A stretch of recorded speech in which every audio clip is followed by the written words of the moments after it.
লেবাননে হামলার জবাবে ইসরায়েল ভূখণ্ডে পাল্টা হামলা চালিয়েছে হামাস ও হিজবুল্লাহ। রাজধানী তেল আবিব সহ বেশ কয়েকটি শহরে একযোগে হামলা চালায় তারা। এ সময় ইসরায়েল জুড়ে বেজে ওঠে সাইরেন। ইসরায়েলের তৃতীয় বৃহত্তম হাইফা শহরের একটি সামরিক ঘাঁটি লক্ষ্য করে 2 দফায় রকেট ও ক্ষেপণাস্ত্র হামলা চালায় লেবাননের হিজবুল্লাহ গোষ্ঠী। এতে আহত হন অন্তত 12 জন। হামাস জানিয়েছে ইসরায়েলের বাণিজ্যিক নগরী তেল আবিবে একাধিক ক্ষেপণাস্ত্র হামলায় অন্তত 2 জন আহত হয়েছেন। ইসরায়েল ভূখণ্ডে বেশ কয়েকটি ক্ষেপণাস্ত্র ছড়ে হামাসের সামরিক শাখা কাশেম ব্রিগেডস। এছাড়া হুতি বিদ্রোহীরা ইসরায়েলের কেন্দ্রে ক্ষেপণাস্ত্র হামলা চালানোর দাবি করেছে। প্রায় 190টি ক্ষেপণাস্ত্র ইসরায়েল ভূখণ্ডে প্রবেশ করে, যার বেশিরভাগই প্রতিহত করার দাবি করেছে দেশটির সামরিক বাহিনী। عمليتين عسكريتين في إطار المرحلة الخامسة من التصعيد.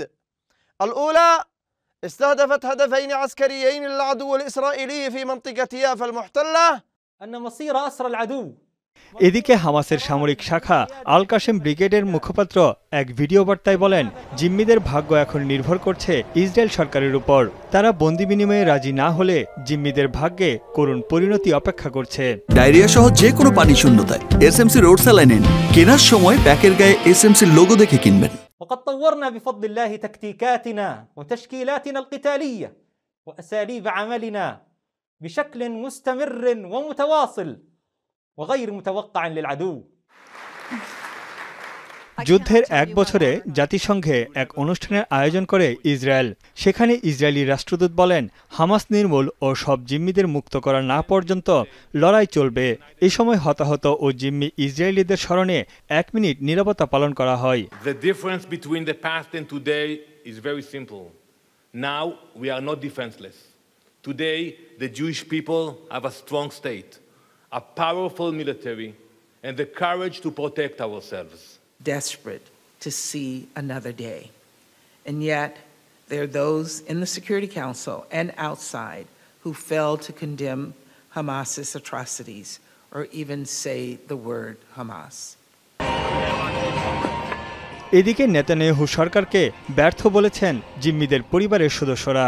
তারা ক্ষোভ জানিয়ে বলেন, নেতৃত্ব ও কৌশলগত পরিকল্পনার অভাবে জিম্মিদের উদ্ধার করা সম্ভব হচ্ছে না। I didn't expect the war keep going so much, and my wishful thinking is, that the hostages will be back. We couldn't imagine that after a year of suffering, hostages will still be in captivity.